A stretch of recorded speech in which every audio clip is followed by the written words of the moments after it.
ის ადამიანები, რომლებიც აჯანყდნენ, ისინი დაწუნებული იყვნენ, რომ გაიმარჯვებინა. ყოველ შემთხვევაში ისინი თuliდნენ, რომ უნდა აჯანყდნენ. და მე სხვათა შორის დამარცხებულები უკვე იქ ყველგან წერენ, რომ ჩვენ არ აჯანყებული ყავთო, ხალხი მაინც აჯანყდებოდა. ანუ იმ დონეზე იყვნენ უკვე, რომ მაინც აჯანყდებოდნენ და ჯობია ჩვენ გვიხელმძღვანელო. ნუ შანსი რა თქმა უნდა მინიმალური იყო. თავიდანვე გათვლა ყოველთვის იყო იმაზე, რომ აჯანყება უნდა მოხდეს მთელ კავკასიაში.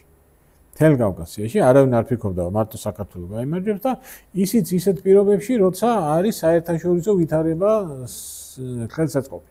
ანუ რუსეთს საბჭოთა კავშირის თავისი პრობლემები აქვს და აი ამ დროს უნდა ავჯანყდეთ. ნუ არ გამოვიდა იმ მომენტში საბჭოთა კავშირის პრობლემები ნაკლები ქონდა, საერთო კავკასიური აჯანყება კი არა, მთელი საქართველოს მასშტაბით არ გამოვიდა აჯანყება, აქედან გამომდინარე შანსი ნაკლები იყო, მაგრამ მოყვა რეპრესიები, ხო?